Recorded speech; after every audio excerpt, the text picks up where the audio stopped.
and welcome to another live author interview by Booktrib, the leading source for book news and reviews. I'm Judy Marina, one of the editors here at Booktrib, and I'm here to bring you this discussion with Yamina Koichu Salomon. Yamina is the author of a wonderful book called Life is How You Tell Your Story. It is an inspiring, true story of love, loyalty, and letting nothing sway you from staying faithful to your values.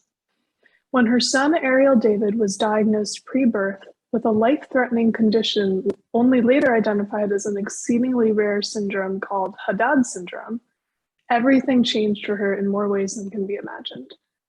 But she learned so much through her challenging journey to help her son have a happy, whole, and empowered life. And she wrote it all down in this poignant book that's full of practical magic, I think. Yamina is also a meditation teacher and certified yoga teacher with a therapy central approach. She is also experienced in the field of design, even working on exhibitions at the Children's Museum in Manhattan. Her truest passion, of course, is the work she does for her son and for others like him, and she's admirably devoted her life to healing and helping people. So now I want to let her speak for herself because naturally, and pun intended, this is her story to tell. So hi, how are you today? Hi, Judy. I'm very excited to be here. And after your opening, I'm not sure I have anything to add, but I'll try to share a little bit. So thank you for this wonderful opening and this opportunity. I wanted to share a little bit about the book.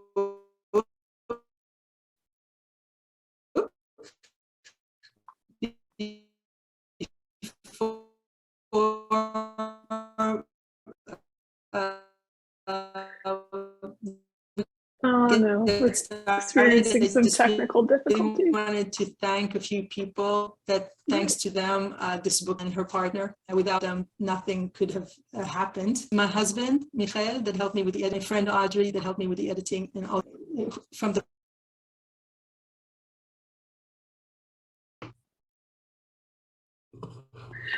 Hello, it froze for a minute, but you were about to thank some people. So you can start from the top and thank those wonderful people again for us. So just to thank quickly my family, my mom, her partner for helping us bring this story out, my husband, Michael, for editing and supporting me throughout these 2 years of work, my friend, Jessica and Audrey, and to my guru, Dr. Jayan Kumar Baduri, his wife, Fatalaji, Mitlis Ji, and Bob Ji, his brother. Without their teachings and healing energy, none of this could have happened, and none of Arieldavid's healing could have happened the way it did. So thank you, everybody. And mostly thank you to Arieldavid. Without him, I think I wouldn't have started this journey, and he really teaches me every day the power of love. That's beautiful. And right there, that's the generosity and the hope that I saw throughout reading the whole book. And it's just, it says so much about you and your character and in your family that you wanted to open this by thanking the people in your life. So let's dive in. Why don't you tell us about this condition that your son was born with? This rare condition is not having the command to breathe. And it's called CCHS, and he also has a combination of Haddad Syndrome, which is not having the automatic movement in the bowel movement, the natural bowel movement, and so together it's called Haddad Syndrome. And since he was diagnosed, he went through many operations and many very difficult years. But throughout this time, even from the very beginning, there was nothing that I really wanted for him to. I didn't want him to be attached to that, that name, that Haddad syndrome, right. That CCS, that I always used to say to him, "You're not your illness or your condition. You are much more than that. You're not your Yes. body's condition. You're much more than that." And whatever your story is, that's how your life will be. And I guess that's how eventually, life is how you tell your story, something that it's a way of life for us. And, if you think negatively, that's the story that you're going to get. If you're going to think positively, that's the story you're going to get. I mean, not necessarily you can avoid pain. You can't always avoid pain, but you can tell the story of your pain in a different way, so you can still have some kind of pleasure in life.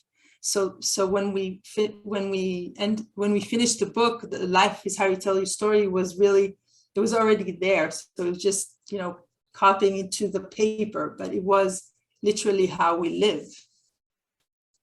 That's amazing. And I couldn't agree more. I think it's beautiful that the title and the subject of the book preceded the book. It came with your son. And yeah, I love that. And I know that initially when trying to help him, you went the traditional route, right? And you really turned to doctors to try to give you answers. And what was that experience like?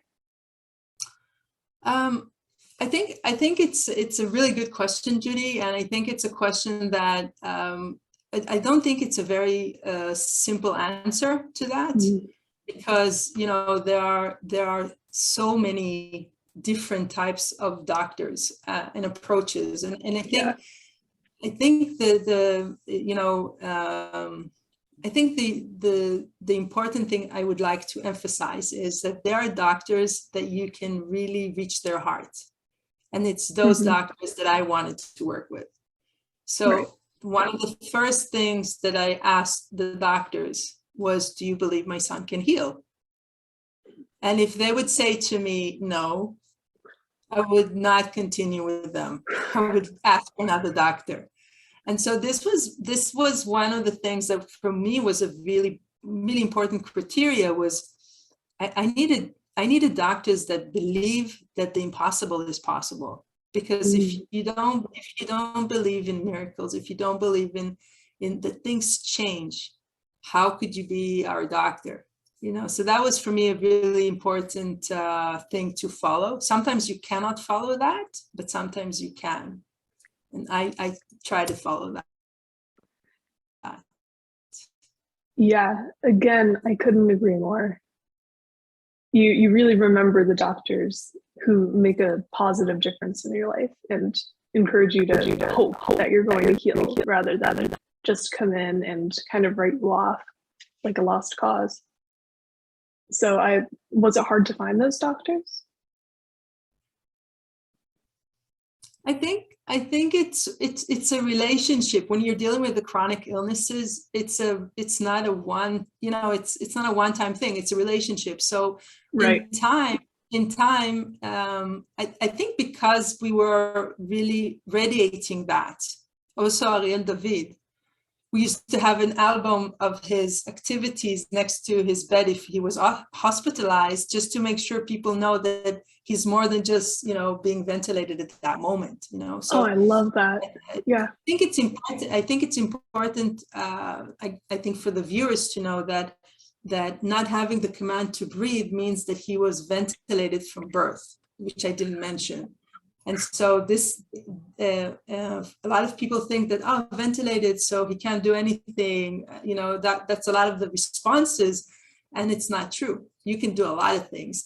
And I said and when he was born, I promised him, when he was born, I promised him that he's going to have an amazing life no matter what. And I knew that God will help us. I always say to him, God will help us and he will heal.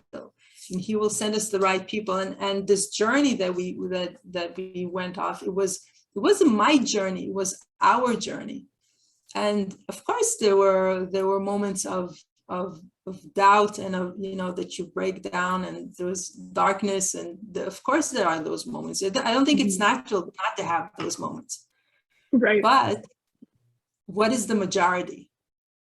Do you get up in the morning and you want to have a nice day? Do you want to have a nice moment? So it's that kind of approach that expands more and more and more. And with time, we had more and more people in our lives. And eventually, the doctors that we met were not, they were not, for me, they were not the last thing. So that's one way. That's one way.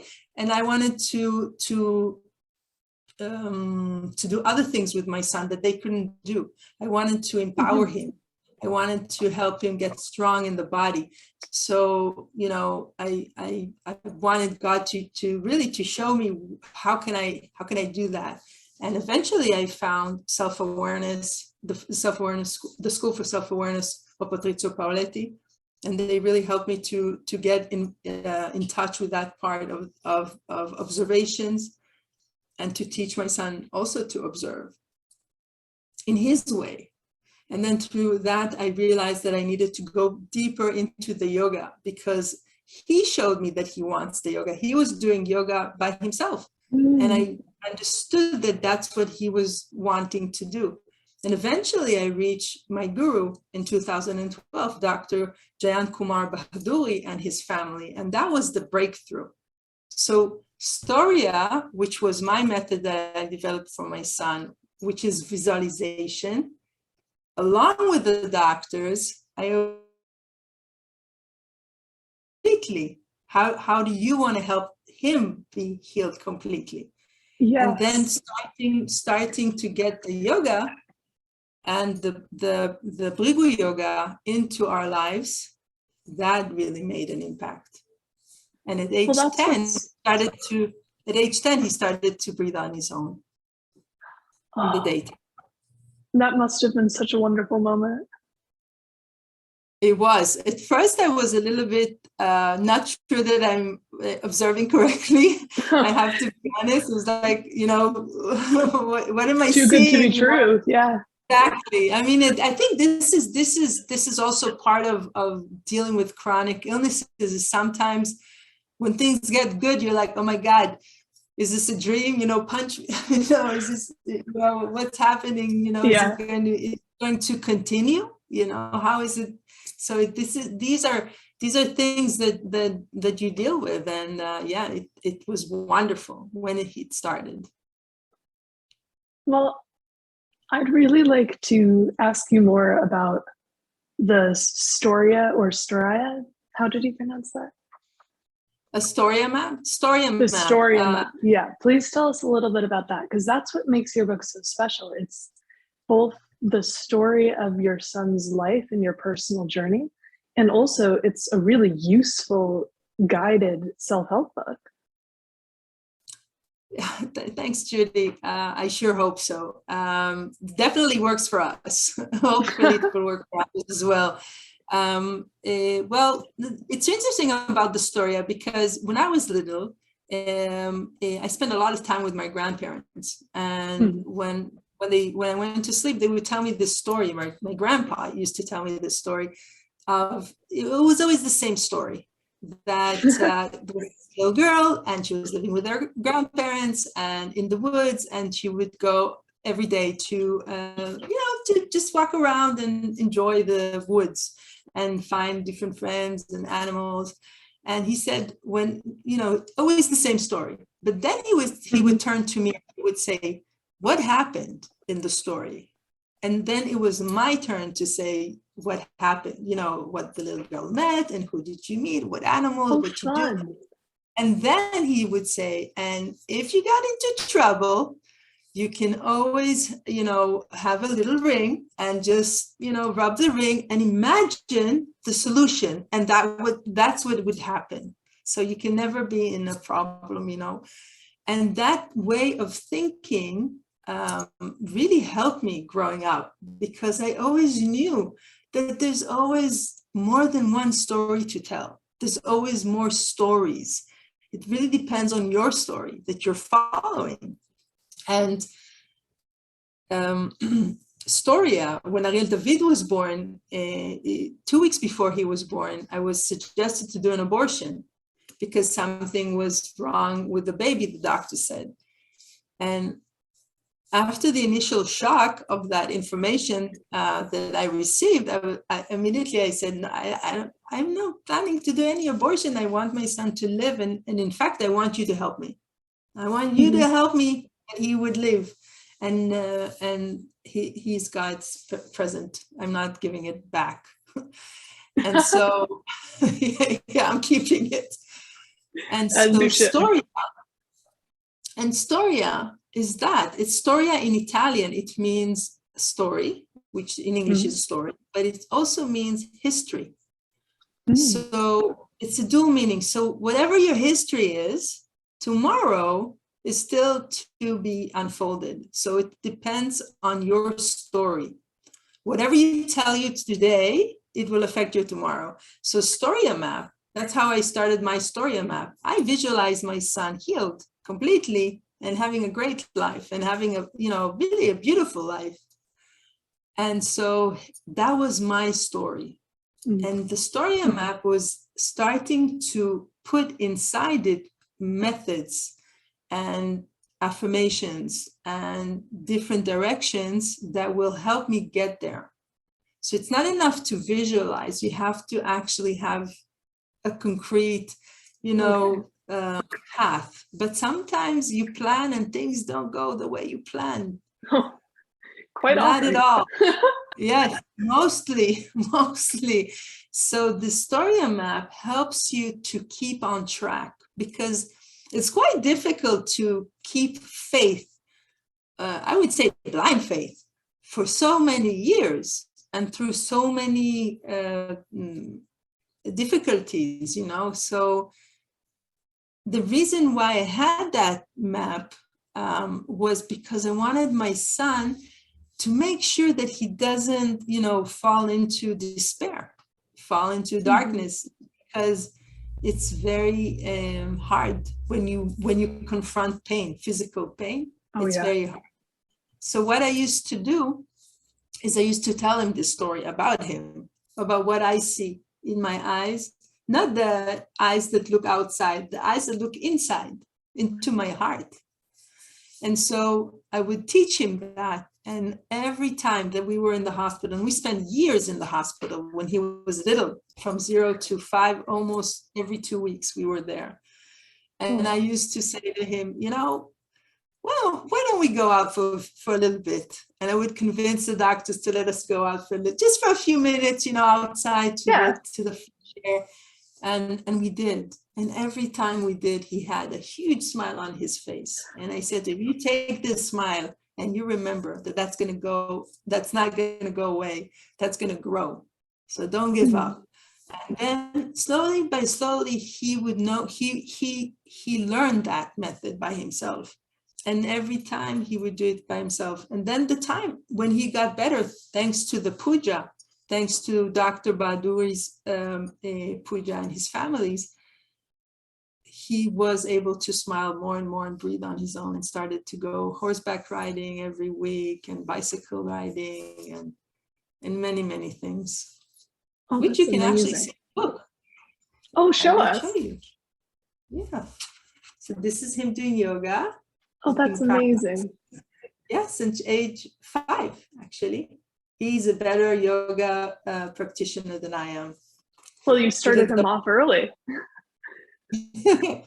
Yes, I have a feeling he's better than most people. He's actually starting to teach on Sunday. Really? So, yes.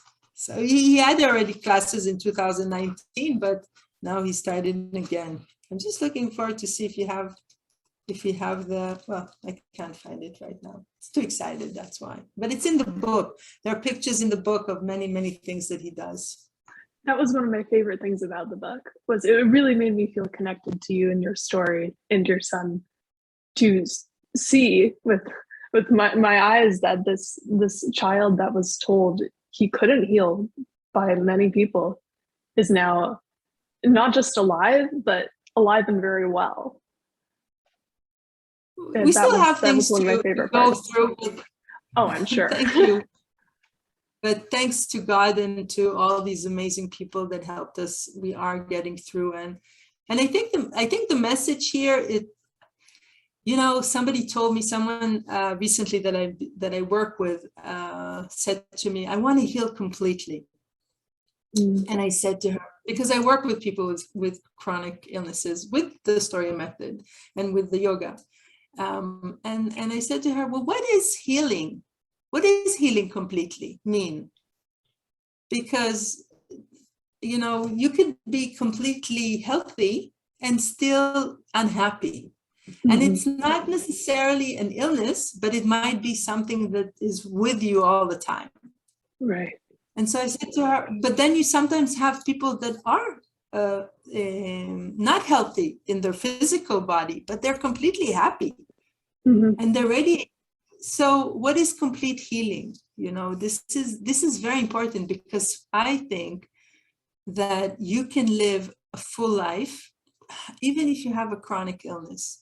And for me, this book, while you're healing, you can still have a full life. And this is very important, because Arieldavid did not heal in one day. He's still healing. And, you know, I don't want him to be happy only when he's healed. I want him to be happy all the time. Yeah. So this is really important, to be able to feel self-value and self-esteem, even if you're going through difficulties, and you have the right. And I always say to my son, you are a huge soul, huge. Why don't you tell us some more about him? What's he like, and was he ever skeptical about these methods, or did he just dive right in? And how did all that go? Well, first of all, he's an amazing young adult. He's 16 and a half now. He's a teenager, and he's funny and he's loving, and he's just one of those people you want to be around. You know, he's always fun to be around, and always very generous with giving hugs. You know, if he sees someone sad, he'll come up to them and offer them a hug. And this is a true story. Like, he would go in the market store and would offer, you know. So he's like that. That's wonderful. He's a really great person. And was he always receptive? I think the nice thing about Arieldavid is that he's funny.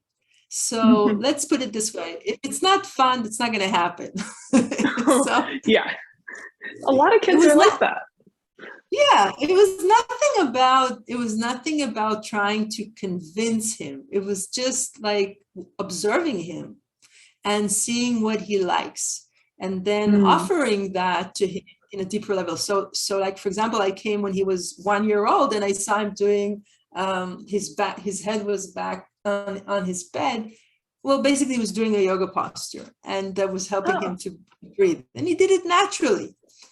And then, so his body was already saying what I want to do. So when we started to do, when I went to become a yoga teacher for him, when we started to do the yoga practice, it was just hanging out and having fun. It wasn't just like, now we're going to be very strict. No, it wasn't like that. I mean, you know, maybe for other yoga teachers, maybe it is, I don't know. But for us, it was giving life.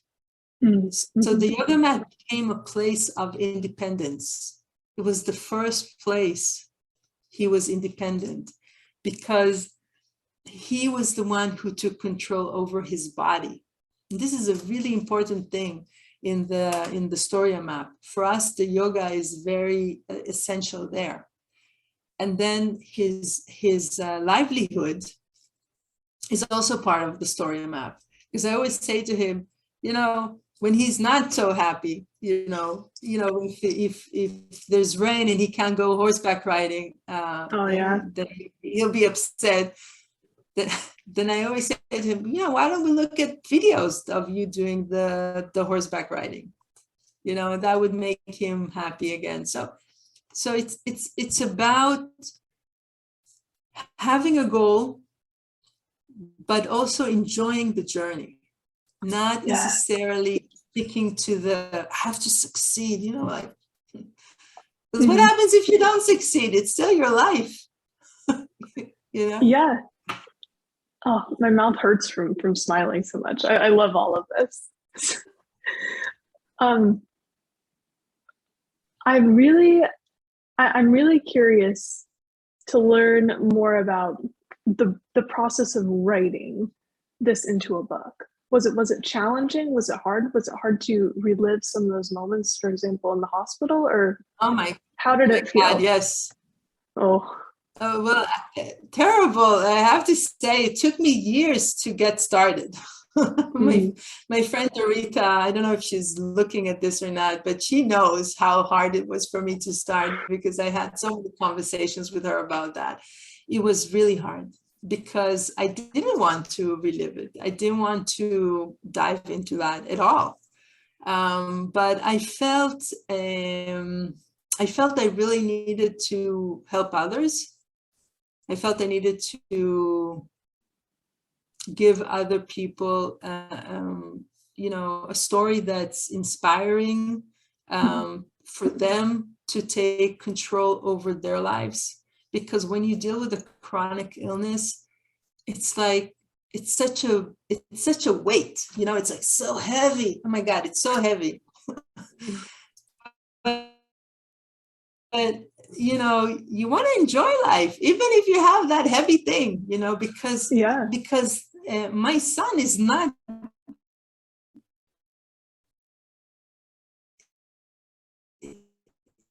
my son is really light. He's really in his weight, so it's always funny to have such a, so I had to have that book because I felt obligated. So the process was very Oh, difficult.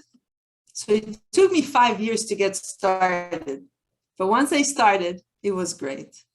It was really a great process. And I worked with really nice, like great thinkers. My friend Audrey, who's a great editor, and my husband Michael, who's a really great thinker, and the way he helped me to shape all the meditations of Storia into something really coherent. It's really important to have good people around you. You can't do anything by yourself.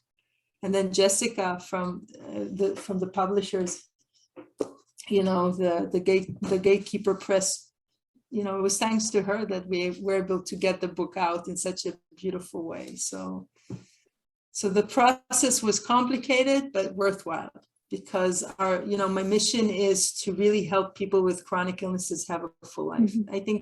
I think everyone deserves to be happy. Yes. And I think if you get in touch with the God spark within you, you can really do amazing things. And my teacher, Dr. Jan Kumar Baduri, he really teaches you how to, with the Brigya Yoga, he really teaches you how to be connected and live a balanced life. So your mind and your body and the way you the speech, everything is balanced. And the Storia method, that it helps you to be focused on what you want from your core value. A lot of people not really know how to reach their core value. I didn't know how to reach my core value till everything happened, so that really comes out with the Storia method. You can find it in the book, in the tree meditation, in the farmer meditation. You can find those clues how to do that. And so the book was a challenge, but also very satisfying, because I really, really want to see a different world, a world that's more happy with whoever is born to it. And I think, children with chronic illnesses, I really think that they are our saviors. It's not that I say that you should want to have, a sick child. That's not what I'm saying. But I'm saying that if you do have someone that is sick, that is a child, then it's not necessarily a bad thing. It could be a really good thing in your life, so it depends how you deal with that, and where you take your story. Well, unfortunately, we're running low on time, so I have to wrap this up. But you wrapped it all up very nicely right there. It really is all about how you tell your story, and it was such a joy to read your story. And I really hope that others are inspired to go out and read it too. So thank you so much, Yamina. This has been a really inspiring talk, and I'm really grateful for the time and the work you do. And thank you, Judy. Okay. No, I was just asking. I wanted to thank you for your article. Thanks. I wanted to thank you for your review on the book, which I think was really great. And you can read it also in your website and also on my website on storiamap.com. And more words, I think there's nothing more to add. Just go and read the book and, try to connect it to your core value. And this makes life different. Well, perfect. And to everyone watching, thank you so much for coming to another live author interview with Booktrib. This has been a real joy. Have a lovely rest of your day.